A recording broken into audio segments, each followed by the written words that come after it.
அனைவருக்கும் வணக்கம். ரீசெண்டா டிஎன்பிசில தமிழ் மொழி தகுதி தேர்வு அப்படின்ற ஒரு விஷயம் வந்து மோஸ்ட்லி எல்லா எக்ஸாம்ஸ்லயும் வந்து கொண்டு வந்துட்டாங்க. இது வந்து நம்ம தமிழ்நாட்டில் இருக்கக்கூடிய மாணவர்கள் அனைவரும் இந்த தமிழ் அப்படின்ற ஒரு விஷயம் எல்லாத்துக்குமே தெரிஞ்சிருக்கணும்.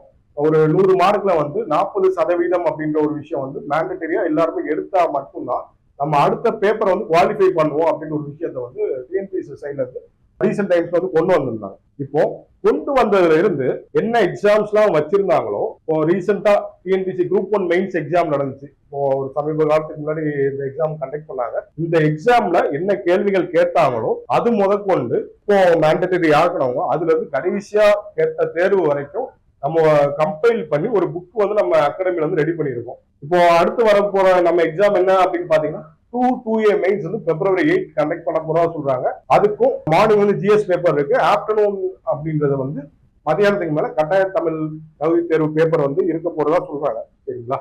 இப்போ அதுல வந்து 40% மதிப்பெண்கள் வந்து நம்ம எடுக்கணும். இதுல வந்து பாத்தீங்கன்னா நம்ம அழகு 1 வந்து தமிழ் டு இங்கிலீஷ் டிரான்ஸ்லேஷன் இருக்கும், அப்புறம் இங்கிலீஷ் டு தமிழ் டிரான்ஸ்லேஷன் இருக்கும், அப்புறம் லெட்டர் ரைட்டிங் இருக்கும், திருக்குறள் சம்பந்தமான கேள்விகள் இருக்கும். அது போக ஒரு பேராகிராஃப் கொடுத்திருப்பாங்க, அதை வந்து 1/3 வந்து நம்ம வந்து எழுதணும், கிங்ஸ் டெவலப் மாதிரி எழுதணும். இதே மாதிரி நிறைய பகுதிகள் வந்து இருக்கு. இப்போ கடைசியா பாத்தீங்க அப்படின்னா ஒரு 5 பிரிவுகள் கொடுத்திருப்பாங்க. அதுல பாத்தீங்க அப்படின்னா ஒரு 5 பாட்டா கொடுத்திருப்பாங்க. அதுல வந்து கீழே கொடுக்கப்பட்டுள்ள சொற்களை சொந்த வாக்கியங்கள் அமைத்து எழுதுக அப்படின்ட்டு ஒரு 4 வேர்டு கொடுத்திருப்பாங்க. அதை வந்து நம்ம ஓன் வேர்ட்ல எழுதணும். அதே மாதிரி இடைச்சொற்களை பயன்படுத்தி ஒரே தொடரை அமைக்க அப்படின்ற மாதிரி கொடுத்திருப்பாங்க. பிரித்தெழுக கொடுத்திருப்பாங்க. எதிர்மறை வாக்கியமாக மாற்றி எழுதுக, பிழை நீக்கி எழுதுக அப்படின்ட்டு தமிழ்ல வந்து ஒரு 7 யூனிட் வந்து கொடுத்திருப்பாங்க. இப்போ ரீசெண்டா நடந்து முடிஞ்ச எல்லா எக்ஸாம் வந்து கம்பைல் பண்ணி ஒரு கொஸ்டின் முன்னாடி இருக்கும், ஒரிஜினல் கொஸ்டின் பேப்பர் முன்னாடி இருக்கும், அதற்கான விளக்கங்கள். இப்போ English to Tamil translation, Tamil to English translation அப்படின்னா இது வந்து ஒரிஜினல் கொஸ்டின்ல கேட்கப்பட்ட தமிழ் கொடுத்து இங்கிலீஷ் டிரான்ஸ்லேஷன் மாத்தணும்.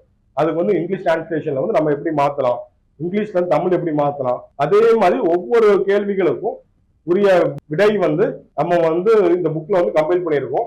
இது வந்து ரீசெண்டா நடந்து முடிஞ்ச எல்லா கொஸ்டின் டிஎன்பிசி குரூப் 1 மெயின்ஸ் வரைக்கும் 2A சர்வீஸ் 2022 இப்போ வரைக்கும் நடந்த எல்லா மெயின்ஸ் எக்ஸாம்ல கேட்ட மொழி தகுதி தேர்வுக்கான அந்த வினாக்கள், அதற்கான இணையான விடைகள் எப்படி அப்ரோச் பண்ணலாம் அப்படின்ற ஒரு விஷயத்த வந்து நம்ம இந்த புக்ல வச்சிருக்கோம். இப்போ இந்த புக்கு வந்து நம்ம அகாடமியோட 6 கிளைகளுமே நம்ம வந்து நீங்க வந்து பெற்றுக்கொள்ளலாம்.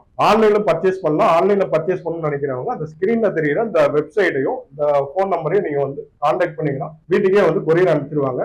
வரப்போற டிஎன்பிசி குரூப் 2 அப்புறம் 2A மெயின்ஸ் எக்ஸாமுக்காக பிரத்யேகமா தயாரிக்கப்பட்ட அந்த புத்தகம் வந்து எல்லாத்துக்கும் ஒரு நல்ல ஒரு பயனுள்ளதா இருக்கும். வரப்போற தேர்வுல அனைவரும் வெற்றி பெற சுரேஷ் ஐஏஎஸ் அகாடமி சார்பாக வாழ்த்துக்கள். நன்றி.